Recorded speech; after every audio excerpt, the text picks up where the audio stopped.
Song. Hey, Paul. Song, you good? It's 2022, and it's our first episode of Oh my gosh, S&P for 2022. it is our first episode of the whole freaking year.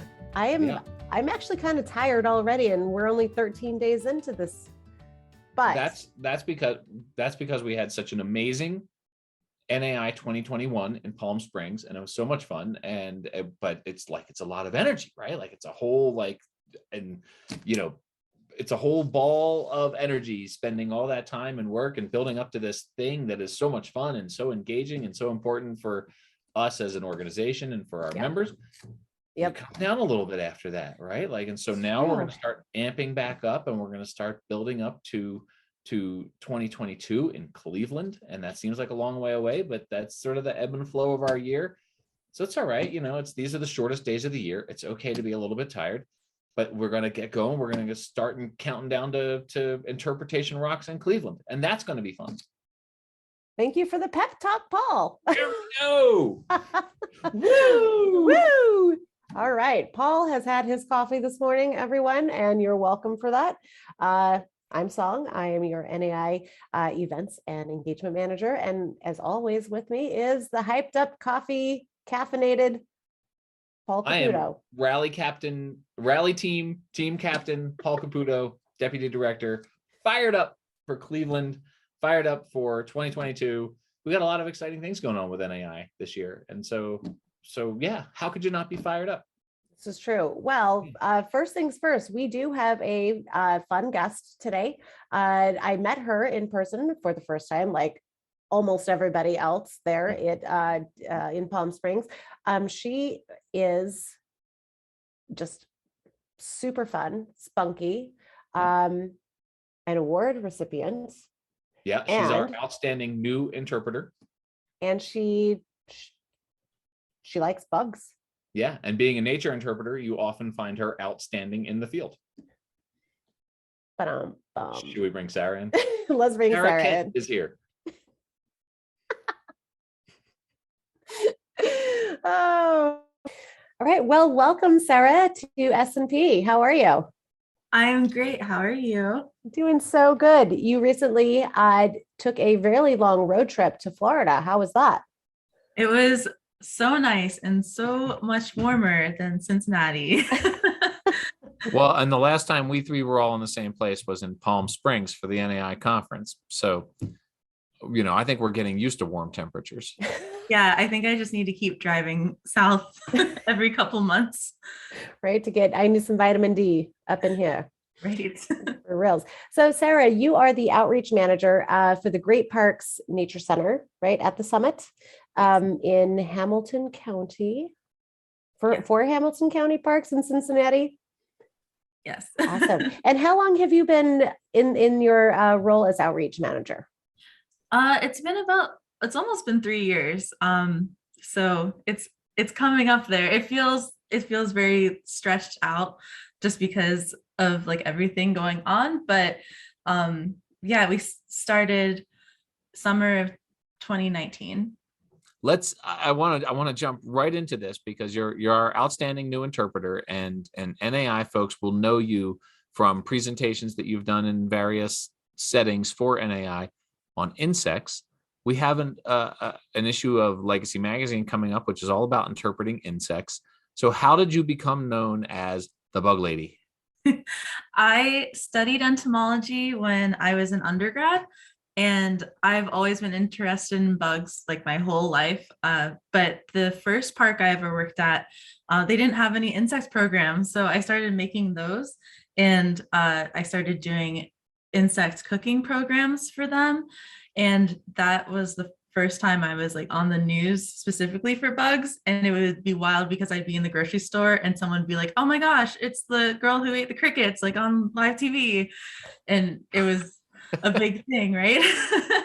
And then 10 years later now, I am at the Nature Center at the Summit, and we just had the brood 10 cicadas emerge, which is just an amazing amount of cicadas just everywhere, covering everything. And of course we had to eat them.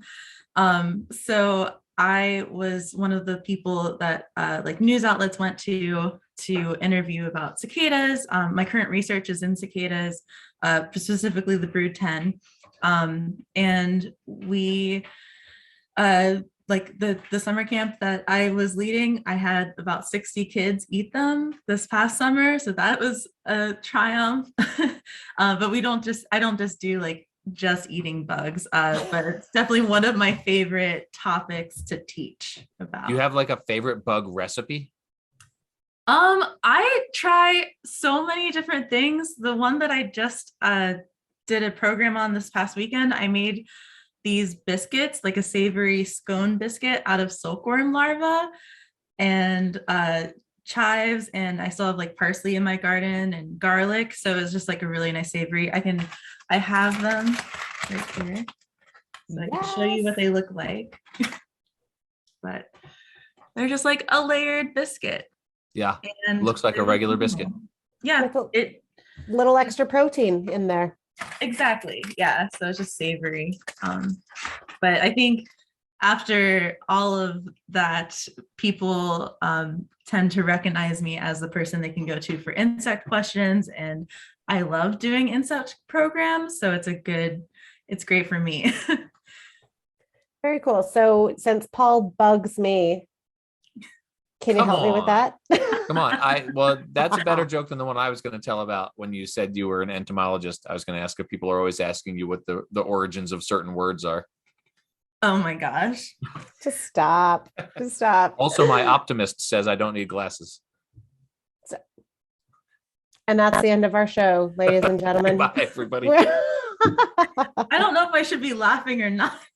Don't. Sarah, don't laugh. Yeah, don't encourage Song does it. not want you to encourage me. Don't encourage it. Outstanding new interpreter. How do you feel about that? It's a really big honor for me personally, and it kind of like reiterates that I'm like, it solidifies that I'm in like the right place right now in my life. Like I think it's great to be recognized for the work that I'm doing, and my nature center's community-based. We're helping to provide like the first green space for the community of Roselawn, and it's one of the most rewarding jobs that I've ever had. So I can really put like my whole heart into it, which is what I've been doing the past couple of years. And I think it's, I don't know, just receiving an award for something that is so meaningful, not just to me, but to so many people, has meant a lot. So how did you find your way into being an interpreter? Was that your goal, or did you sideways sidle into it as so many people do? It was a sideways saddle entry, because I had worked at a Boy Scout camp and ran a nature center there, it is interpretation, but it wasn't necessarily in the interpretive field, and I didn't know that I was an interpreter at the time. Mm-hmm. And then like by learning all these other skills and working at an outdoor education center and in Washington State and doing an interpretive garden, I still didn't exactly know what interpretation was. I was gardening and teaching people about gardening, and that's all I knew I was doing. Mm-hmm. But by the time I like came back to Cincinnati and I started at the nature center, that's when I was first introduced to NAI, and I felt like I had more support and could really hone in on interpretation itself as a skill set. Okay. Well, I have sort of a follow-up question on that, which is why, I see that you eventually got into doing programs on bugs, and in particular eating bugs. What is it that you want folks to, in a serious way, like why is it that you want people to understand about eating bugs, right? Like what's the value in that for your visitors to understand that? I think it's so multifaceted for me. I think that their insects are a more sustainable protein. So it's like if you were to eat a certain type of meat, maybe this is something that you could do to potentially save the planet. It's a really good protein alternative. But it's also something that culturally people do on a regular basis everywhere else except for like the United States, basically. And here in the US, it's still kind of like a commodity, but at the same time, there are restaurants and companies that are serving insects as food on a regular basis, and it's starting to become more popular. But just like sushi, where, you know, like 30 years ago, people in the US might have been not as willing to eat sushi, and then now it's this beautiful, like, we're going to spend this so much on this amazing meal. I think that's kind of where insects are going. And like I showed you, it can be like ground up into a biscuit and you wouldn't even know, which some of my friends have experienced. So You tell them after the fact. Yep. That is so fun. So what other types of programming do you do there at the Nature Center? Not just, is it all specifically on bugs, or do you have other programs? So we have ambassador animals ranging from like frogs and turtles to at some of our other parks, we have birds of prey. So we'll bring those in as well. So we'll do animal interpretation. We'll take them on hikes. We just started a community garden, which is very exciting. And we have a children's garden. We're getting chickens. So a lot of it is about a lot of what I've learned that the community wants is about resiliency and just being able to grow your own food and provide for your family. So that's what we try to focus on there. We have a series coming up. It's called Homesteading at the Summit Center. And we will be teaching people how to use natural yeast from the air to make bread. We'll be making kombucha. We'll have a thing on just like how to take care of chickens, which is community led. So people in the community are taking care of the chickens. It's not our staff, which is great. And then seed starting. So we're pairing with the community garden and doing programming with the community garden. That is so cool. Well, you clearly have your work cut out for you. I'm sure that you're like, thinking of what you need to be planting and stuff for the springtime. So Sarah, we will let you get back to work. But thank you so much for joining us. And maybe could you send us a recipe that we can post for people? Of course. Yes. Yeah. I'm really bad at writing down my recipes, but I will find one. Thanks, Sarah, for coming on the S&P, and we will see you soon. All right. It's nice to see you. Well, that was certainly fun talking to our outstanding new interpreter, Sarah Kent. And now we're going to go to Milward Simpson, NAI Executive Director, for a segment that we like to call Milward's Arcade. Right. Hey, Milward, it's so good to see you. Hey, Song and Paul, how are you? Well, it's cold here. Well, yeah, in Utah. It's not Palm Springs, I'll just tell you that. Where, Milward, that's the last time I saw you in person. Was at our national conference. Oh man, I'm still basking in the glow of this wonderful national conference. And as you mentioned, it was my first conference, my first chance to finally meet all of our members in person after sitting here on Zoom. It's been just really wonderful to see how much commitment there is to interpretation and to the field, and how committed everyone is to each other and each other's work. And you really, really felt that during the conference.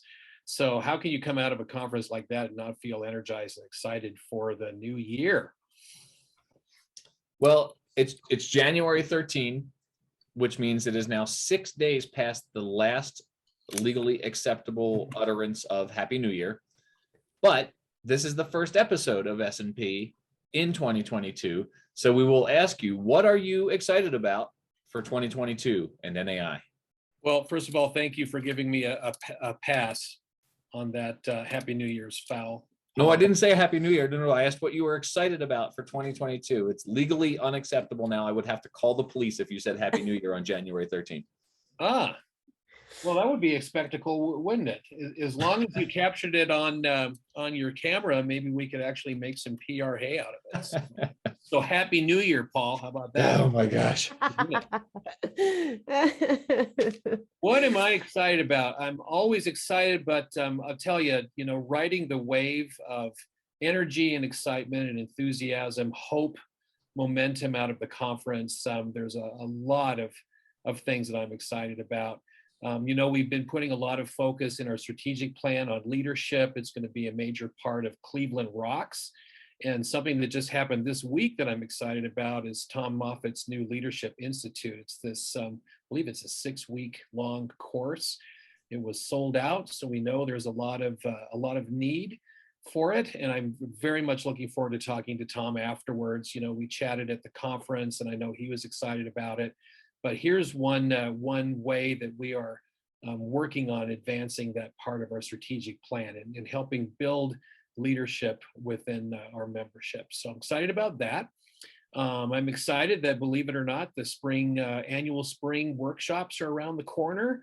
And I know that obviously we have to be realistic about where we are with this seemingly endless pandemic, but at some point it's going to transform into something that we can really live with. In the meantime, I know a few of those have decided to go virtual, but at least, we have some reps under our belt. We know how to do that. We're getting better and better at it. And it still is a great way for engagement and access. So for those spring workshops, I'm looking forward to being a part of those and helping advance all of the work of our sections and regions.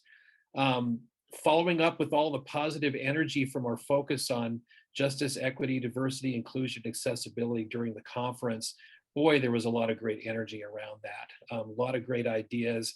And so that's another wave we can ride into a better future for how we bring more focus on telling diverse stories in our field and making this field accessible to marginalized people. So very excited to follow up on that momentum and do some great work. And the board is too. So the board did some things at the end of its board meeting, which always takes place in coordination with the conference. So in light of JEDI, we have a new board task force. It's called the Young Professionals Council Task Force, and we're looking at trying to engage younger people and younger professionals and making sure that their voices are included in what we do. So that's a brand new committee that's been formed. I'm excited about their work. And of course, we're continuing with the work of the board composition task force. And that task force is grappling with what can we do internally in terms of how the board operates to bring more diverse voices to the board. So those are a couple of things that I know that the board's excited about, and I'm excited about too. And, I think next week we have a meeting of the Global Alliance for Heritage Interpretation. Song and we had a good conversation with AHI, the Association for Heritage Interpretation in the UK. And I tell you, there's a lot of momentum and excitement around how we can really build this global alliance in a way that lifts up this field internationally. And so those are some things I'm excited about. And of course, Cleveland Rocks. I'm excited about Cleveland. Absolutely. But, I'm going to buzz market Legacy Magazine here to dovetail on what you were talking about. Is first of all, Tom Moffitt and Lynn Cartmel, they write a regular column on leadership in Legacy Magazine, and that's certainly been an area where we focused on that.